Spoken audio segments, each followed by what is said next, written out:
9 9 जून। हाँ 9 9 जून। ओम श्री गुरुभ्यो नमः। हरि ओम। सदाशिवसमारम्भां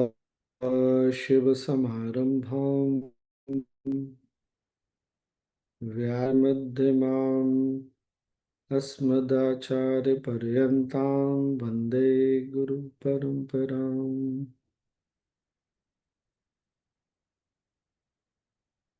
पढ़ो।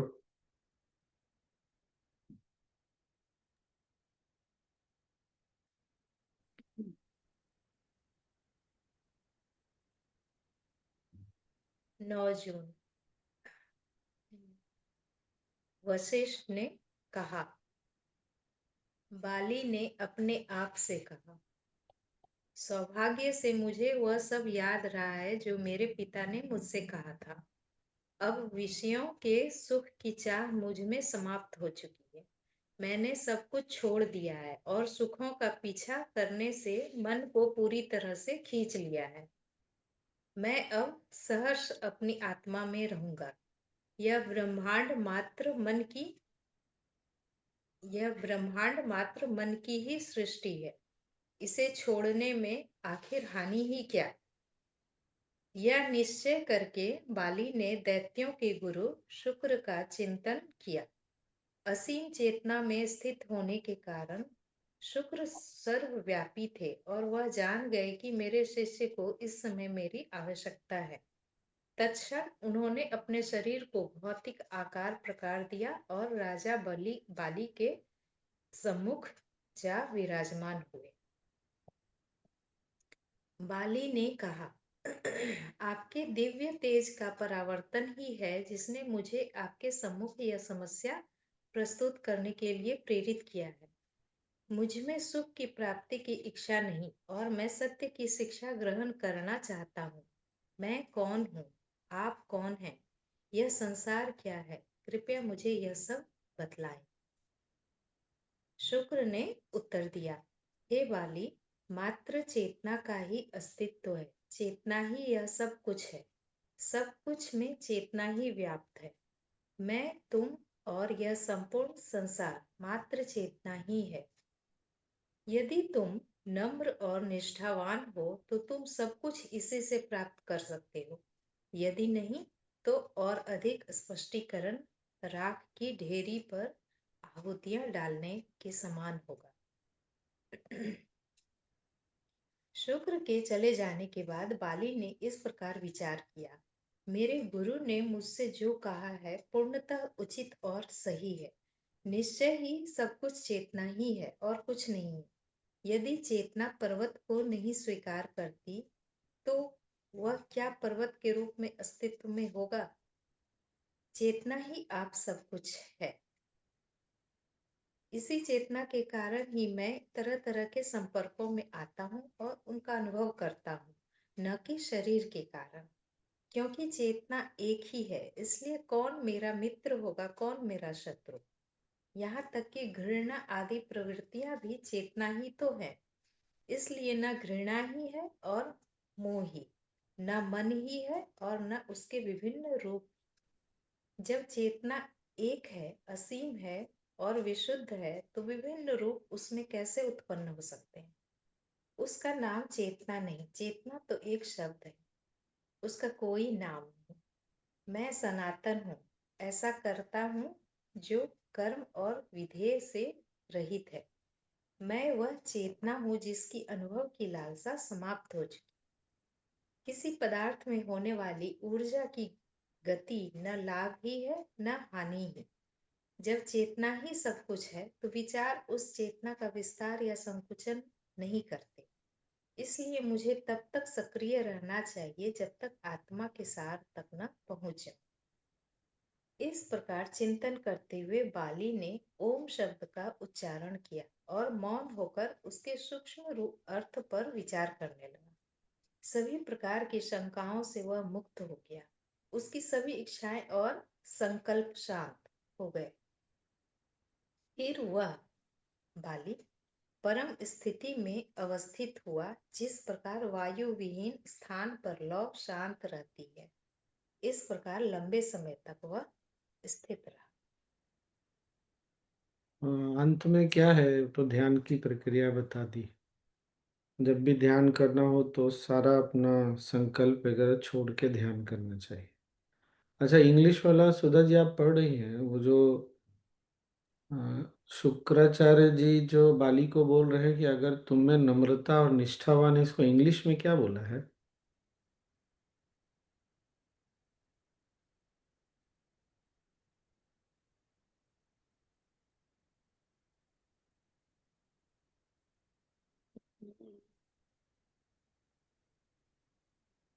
ये कहाँ पर है? देखो, जब शुक्राचार्य बोल दिए ना, बता दिए कि ये सब चेतना है, तो हाईलाइट बोल रहे हैं। कॉन्शियसनेस, हाँ। हाईलाइटेड है। हाँ, if you are humble and sincere, you will gain everything from what I have said. If so not, an attempt at further explanation will be like pouring oblations into a heap of ashes. यहाँ पर क्या है, दो गुण बहुत आवश्यक है हमारे अंदर। विनम्रता और सिंसियरिटी का निष्ठावान कितना होगा पता नहीं, लेकिन गुरु की वाणी में इतनी भक्ति, इतनी श्रद्धा कि गुरु ने अगर एक वाक्य बोल दिया तो उस पर अब मुझे अनुसंधान करना, उस पर चिंतन मनन करना है। अच्छा, नहीं समझ में आने पे ठीक है, बोल सकते हैं कि इसको और विस्तार से समझाइए, वो ठीक बात है। तो गुरु जब कुछ बोलते हैं तो उस पर चिंतन मनन, और इस चिंतन मनन के बाद ध्यान। तो ध्यान तो अंत में हमको समझ में आ ही गया सबको कि, और फिर से बोल रहा हूँ, ध्यान के पहले अपना क्या लिखा है, सारा संकल्प त्याग दिया, और क्या त्याग दिया? Doubts from it. हाँ, संशय संकल्प सब छोड़ के ध्यान में बैठना है। पर वही है ना कि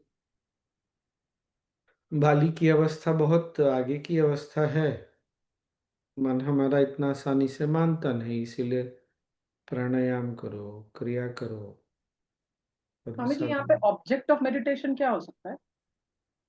meditator, meditation and the object of meditation, पूरा लाइन क्या लिखा है? मतलब ब्रैकेट में लिखा है वो, हाँ, अभी तो ये फ्री है फ्रॉम ना। ऑल डाउट्स वगैरह जो है ना, उसके हाँ meditator, meditation and the object of meditation with all intentions and concepts quietened.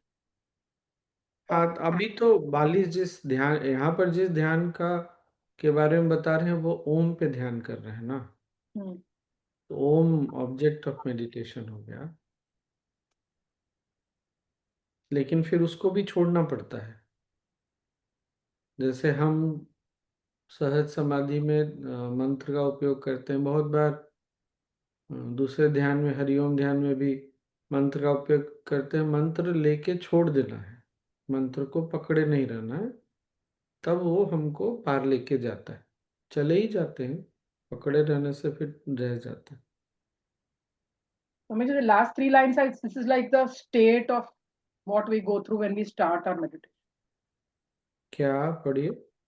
वो जो last है ना, meditate, freed from all doubts after chanting Om, freed from all doubts from perceptions of objects and without division between thinker, thought and thinking. Bracket में लिखा है meditator, meditation and the object of meditation. हाँ, It is firmly, Bali remained firmly established in a supreme state with the mind in which all movement of thought had ceased, like a lamp in a windless place. Thus he lived for a considerable time. मतलब it is giving the state of what we are when we are doing meditation. Correct. वो ऐसी जब अवस्था ऐसा जब हम समझ के करते हैं तो उस अवस्था में बहुत देर तक रह सकते हैं। जैसे बहुत बार गुरुदेव ओम बोल के भी ध्यान कराते हैं ना, तो फिर ये समझना है। अच्छा, गुरुदेव ने कई बार बोला है ना, ओम तुम ही ओम हो, बोला है तुम्हारा नाम ही ओम, सच्चा नाम ही ओम है। तुम्हारे तुमको बुलाने के लिए जो सही चीज हो सकता है या चेतना को, वो ओम।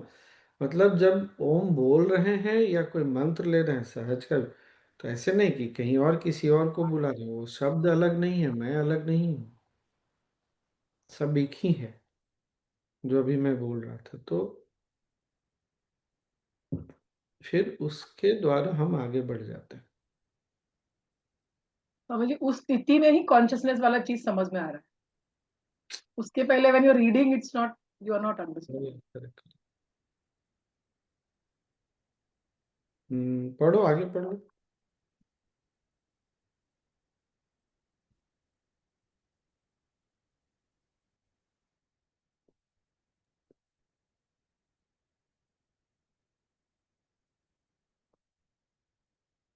वशिष्ठ ने कहा। इतने में बाली के सभी दैत्य अनुचर उनके पास आ पहुंचे और उन्होंने घेर लिया। बाली उस समय गहरे चिंतन में था। उनकी समझ में रहस्य न आया। उसे अपने गुरु शुक्र का ध्यान हो आया। शुक्र को उसने अपने सामने उपस्थित देखा। शुक्र ने देखा कि बाली परम चेतन अवस्था में पहुंच चुका है। उसने दैत्यों से अत्यंत प्रसन्नता पूर्वक कहा, हे दैत्यों, अत्यंत आश्चर्य की बात है कि बाली ने दृढ़ अनुसंधान के द्वारा पूर्णता प्राप्त कर ली है। संसार का बोध कराने वाली उसकी मानसिक क्रिया समाप्त हो चुकी है। इसलिए उससे बात करने का प्रयत्न मत करो। जब अज्ञान की काली रात का अंत होता है, तब ज्ञान का सूर्य उदित होता है। बाली की ऐसी ही दशा है। समय पाकर वह इस स्थिति से तब बाहर आएगा जब संसार बोध के बीज उसकी चेतना में फूटने लगेंगे। इसलिए जाओ और अपने कार्यों में पहले की तरह लग जाओ। बाली की 1000 वर्ष बाद सांसारिक चेतना लौटेगी। एक मिनट रुको, ये तो हम लोग के बाद साथ भी होता ही है ना। किसी कारण से संसार के प्रति हमारा भान जागता है, चाहे चाहे शरीर के प्रति जागता है, तो फिर पूरा संसार वापस उपस्थित हो जाता है हमारे लिए। याद है, हमने पहले भी बात किया, बहुत गहरे ध्यान में अचानक से शिक्षक की आवाज़ सुनाई देती है, एक लंबी सांस लें या सांस लें, शरीर के प्रति जागृत हो जाए, तो वो भान, वो बीज धीरे धीरे फिर आ जाता है, फिर से वो जागृति आ जाती है। बड़ा अच्छा एकदम, कितना जो हमने, हम जिससे गुजरते हैं, जो हमने किया वो सब अच्छे से बताया है। हाँ पढ़ो, आगे पढ़ो। ड्यूरेशन खाली ये है कि हमारा एक अगर पल होता है। जब जब नहीं नहीं, ये हमेशा याद रखना, जब ध्यान की अवस्था में जाते हैं ना, तो वहां पर समय नहीं होता ना। ये बात समझ में आई ना सबको? जब हम उस अवस्था में पहुंच गए तो वहां समय तो है ही नहीं। तो जहां समय नहीं है उसको तुम 1000 वर्ष बोलो या 10,000 वर्ष बोलो, बात बराबर है। बहुत बार होता है ना, हमको लगता है कि हम बहुत देर ध्यान में बैठे रहे, पता चलता नहीं हम तो बस थोड़ी ही देर बैठे। तो वो वहाँ जिस अवस्था में, वहाँ समय का बात ही नहीं, वहाँ समय के परे है। पढ़ो। मतलब कहने का मतलब ये है कि ये सब 1000 वर्ष वगैरह सुन के ये नहीं सोचना चाहिए कि हमारा ध्यान छोटा होता है उसका ध्यान बड़ा, कुछ नहीं, वो वहाँ समय होता नहीं है। वो कहने के लिए है कि 1000 वर्ष है, कोई 1000 वर्ष नहीं बैठा। हाँ पढ़ो। वशिष्ठ कहते चले गए। इतना सुनना था कि दैत्य अपने अपने काम पर लौट गए। 1000 दैवी वर्षों के चिंतन, देवताओं के संगीत के बीच बाली जागा। उससे निकल हाँ कुछ नहीं, पढ़ो पढ़ो। उससे निकलने वाले तेज से सारा नगर जगमगा उठा। फिर दैत्य बाली के पास पहुंचते इससे पहले ही उसने कहा, जिस एक अल्प क्षण में मैं रहा, वह निश्चय ही आश्चर्यजनक रहा। हाँ देखो, तुमको भी मुस्कुराहट आ गया ना, जिस एक अल्प क्षण में मैं रहा, यही है। और ऐसा होता है ना, जब हम लोग आश्रम से लौटते हैं मौन ध्यान वगैरह करके, तो कैसे सब लोग बोलते हैं कि तुम कितने चमक रहे हो। सब कुछ वही का वही है, एक लिखने का तरीका है, बताने का तरीका है बस। हाँ मैं उसी स्थिति में रहना चाहूंगा। अब मुझे इस बाहरी जगत से क्या लेना देना। अब हम्म। मेरे हृदय में परम शांति और आनंद विराजमान है। हम लोग भी, अधिकतर लोग यही बोलते हैं, यार दुनिया में वापस क्यों जा रहे हैं, हमको नहीं जाना है वापस। देखो, कोई नई बात नहीं, कुछ भी नई बात नहीं हो रही, नहीं। चलो पढ़ो। ब्रैकेट में है, इस बीच दैत्य उसके पास आ पहुंचे और उन्होंने बाली को घेर लिया। बाली कह रहा था, मैं चेतना हूँ और मुझ में किसी प्रकार का विकार नहीं। अब मुझे कुछ प्राप्त करना या छोड़ना नहीं है। कैसा आश्चर्य! मुझे मोक्ष की इच्छा थी, पर मुझे किसने बांध रखा था? कब और कैसे? मैं उस समय मोक्ष की कामना क्यों कर रहा था? न कोई मोक्ष ही है, न कोई बंधन ही। क्या है जो ध्यान से मैं प्राप्त कर लूंगा, और क्या ऐसा है जिसे प्राप्त नहीं कर पाऊंगा? ध्यान और अध्ययन से परे जो होना है वह हो। न मेरा उससे कुछ लाभ है, न कुछ हानि ही। न मैं ध्यान ही चाहता हूँ, न अध्ययन ही। न प्रसन्नता चाहता हूँ, न अप्रसन्नता ही। न मैं परमात्मा ही चाहता हूँ, न संसार ही। मैं न जीवित ही हूँ, न मृत ही। न मैं वास्तविक हूँ, न अवास्तविक ही। मैं असीम अपना अभिवादन करता हूँ। यह संसार मेरा राज्य हो तो मैं वही होऊंगा जो हूँ, और यह संसार मेरा राज्य न हो तो भी मैं वही होऊंगा जो हूँ। मुझे ध्यान से क्या लेना है? मुझे राज्य का क्या करना है? जो है सो है। न मैं किसी का हूँ और न कोई मेरा है। कुछ भी यहाँ ऐसा नहीं है जो मैं नाम से जाने जाने वाले को करना हो। तब मैं वही कार्य क्यों न करूं जो सहज हो। इतना कहकर बाली ने उसी प्रकार अपनी तेजस्वी दृष्टि दैत्यों पर डाली, जिस प्रकार सूर्य कमल को दिखता है। बस ये जो बाद वाला भाग है ना, ये एक दो बार कभी अपने से बैठ के सब लोग पढ़ लीजिएगा ना। क्या पाने को रह गया फिर जब आप उस अवस्था में पहुंच गए? कौन सा राज पाना है, कौन सा सुख पाना है? जब मैं वही हूं, तो क्या पाना और क्या खोना? क्या ये संसार और क्या नहीं संसार? क्या ध्यान और क्या ध्यान नहीं? मतलब द्वंद का समापन हो चुका है। हम वापस जो द्वंद में चले जाते हैं, उस समय ये बहुत अच्छा रहेगा, ध्यान में रह जाए तो। बीच बीच में कभी पढ़ लेने सुन लेने से अच्छा है। This is the same as what Gurudev says, na Swamiji, being natural. और हाँ, और ये भी कि इसीलिए हमको ना गुरुदेव सेवा में लगा देते हैं। जब ऐसी भाव में कोई रहेगा तो वो क्या करेगा फिर दीदी? वो कुछ करने के लिए बचा थोड़ी है। अरे सेवा करो, सेवा करो। तुमने उस अवस्था का अनुभव किया, अब सेवा में लगो। नहीं तो सब बैठ जाएंगे ऐसे ही, करेंगे कुछ नहीं ना। तो इस भाव से करना है कि क्या पालना है, क्या छोड़ना छोड़ना है, क्या ये संसार है, क्या जीवन है। मैं तो बस हूँ, और इसी भाव से करते। अब सोचिए, इस भाव से जब सब सेवा करेंगे तो सब नहीं तो कुछ लोग भी, कितना अद्भुत होगा।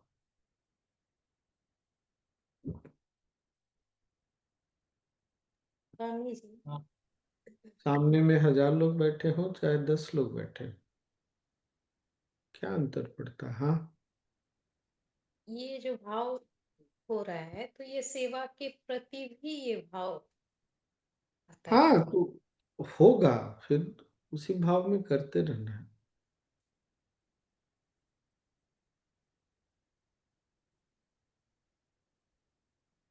कैसा मन एकदम तृप्त रहेगा, नहीं? संतुष्ट। कौन सा नंबर है? 10 जून। मतलब सेवा भी कर रहे हैं तो तृप्ति भाव से कर रहे हैं, कुछ पाने के लिए नहीं कर रहे हैं। अन्यथा क्या हो रहा है ना, हम सेवा भी करते हैं तो कोई एक कुछ पाने के लिए, पुण्य पाने के लिए, गुरुदेव के पास पहुंचने के लिए, कुछ भी।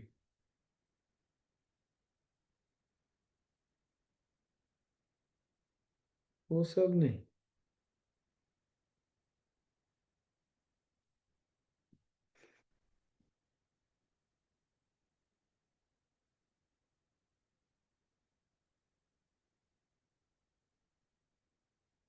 बहुत सुंदर है फिर जीवन ना, बहुत।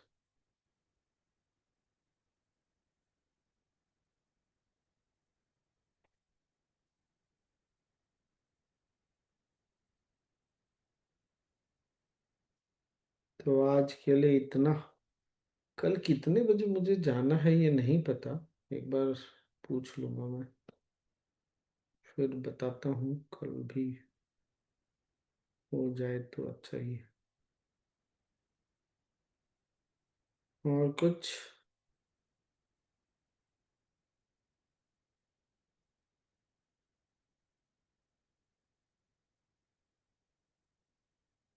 और तो कुछ नहीं।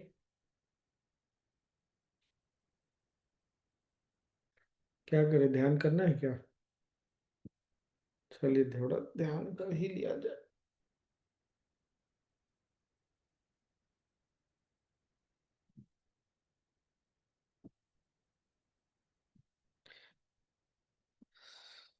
हम्म।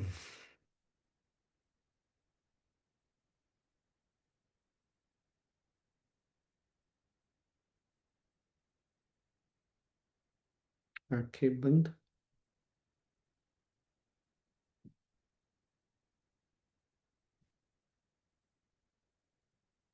पीठ सीधी।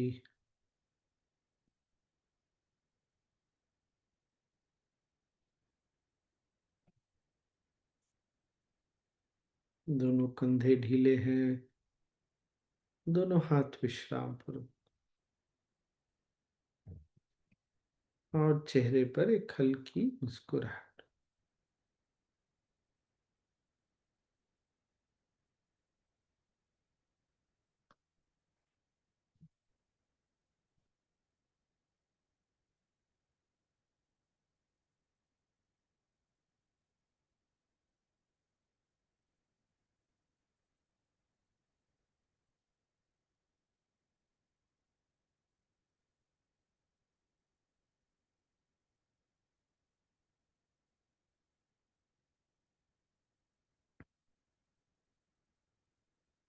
मुस्कुराते हुए श्वास लें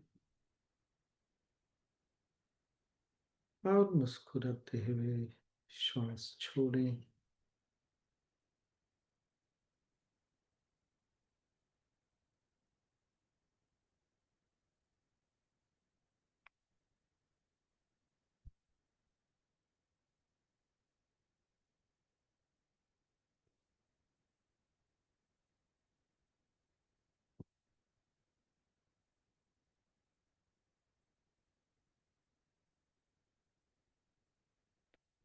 आसपास के प्रति, वातावरण के प्रति सजग हो जाए।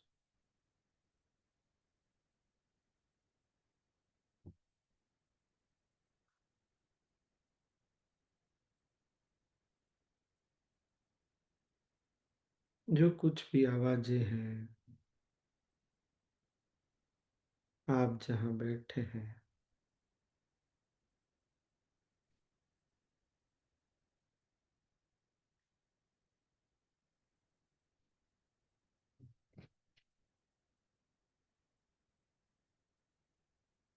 इन सब के साथ रहें और स्वीकार करें।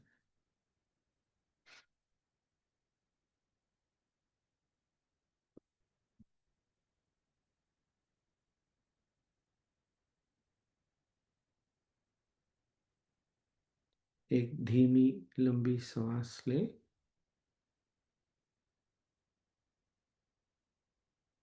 और धीरे धीरे सांस छोड़ें। विश्राम करें।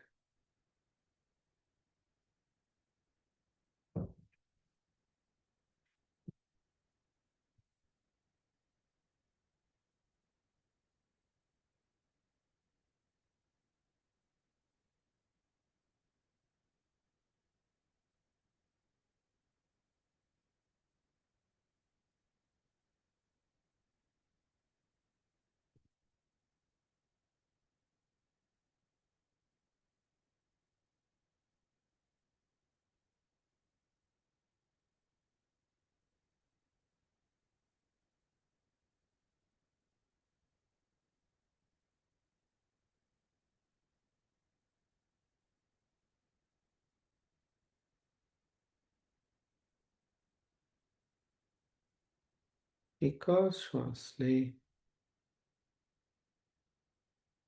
और छोड़े। शरीर के प्रति सजग हो जाए।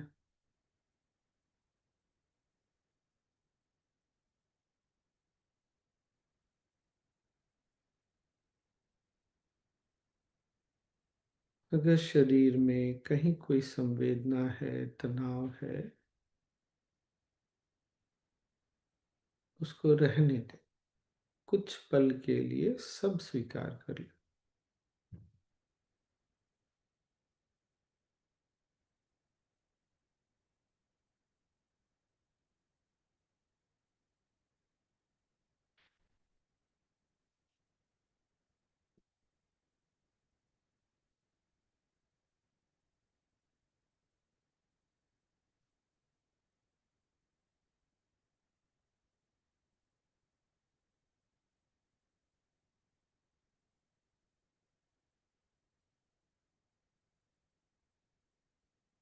एक और सांस लें और छोड़ते हुए विश्राम करें।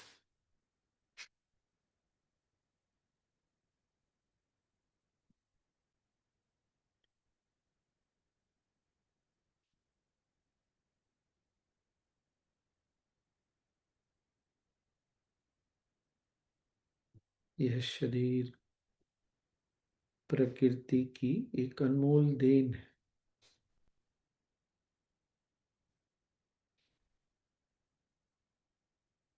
इसके प्रति प्रेम और सम्मान का भाव हो।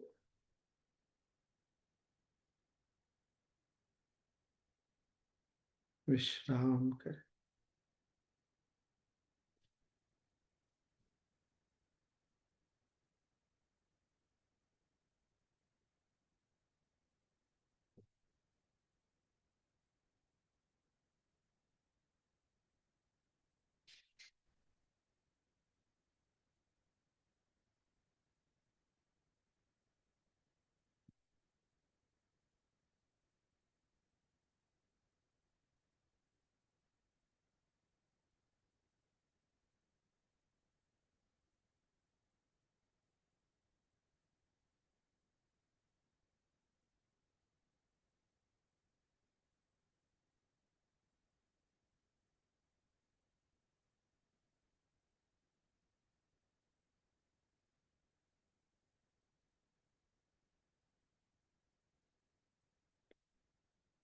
एक और श्वास लें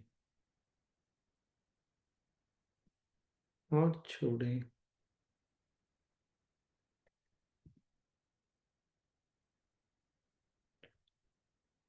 सांसें चल रही है। सांसों के प्रति सजग हो जाए।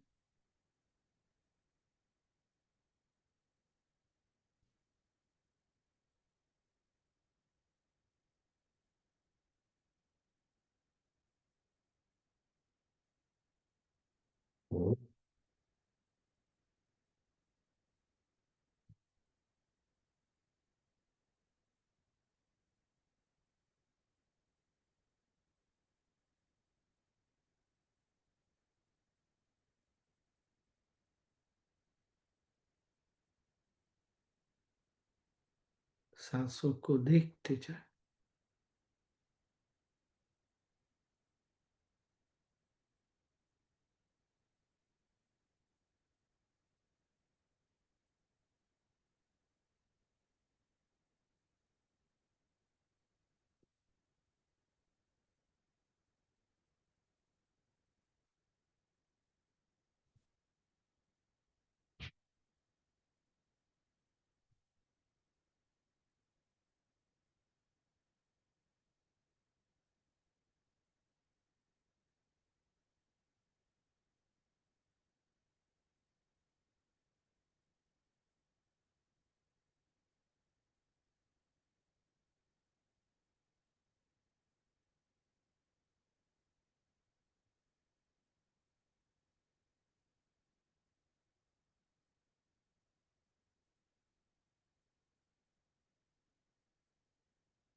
पुनः श्वास लें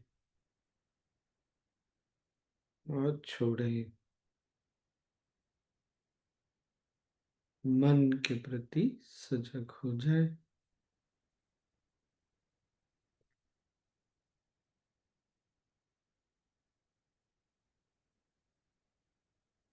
जो भी विचार है, भावनाएं है, उसको देखें।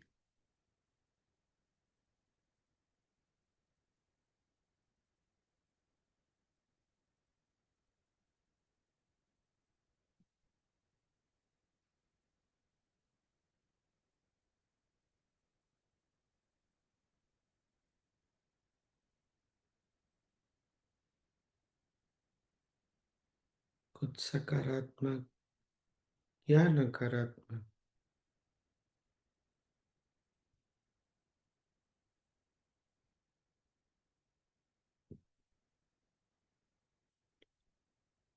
सुखद भावनाएं, असुखद भावनाएं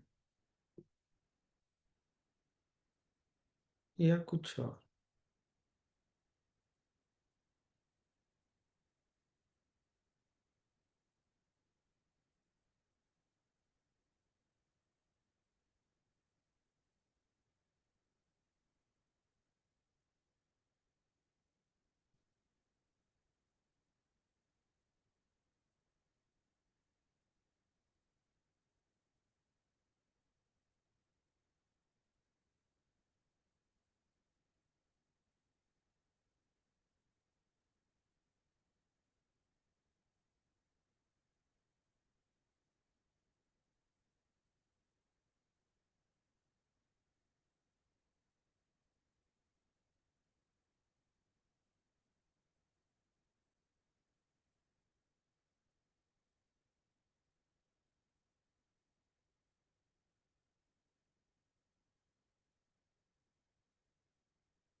पुनः श्वास लें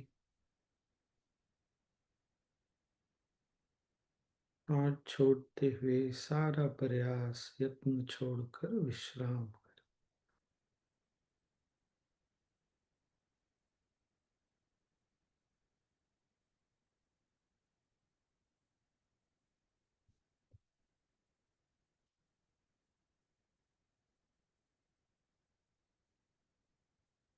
केवल विश्राम,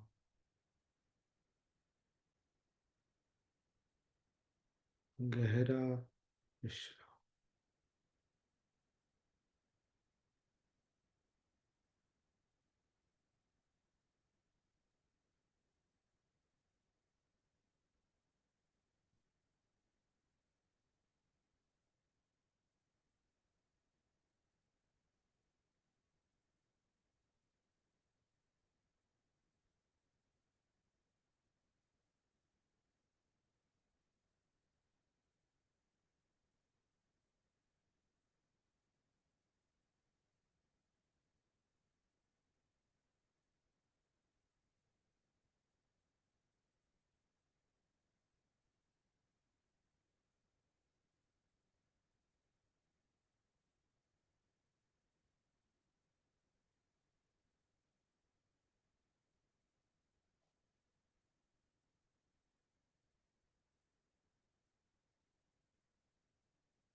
श्वास ले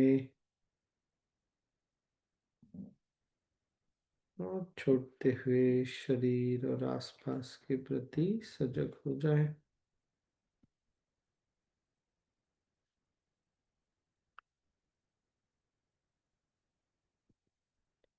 गहरी सांस लें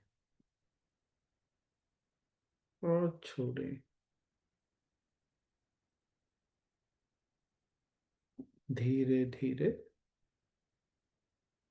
जब भी सहज महसूस हो आंखें खोल सकते हैं।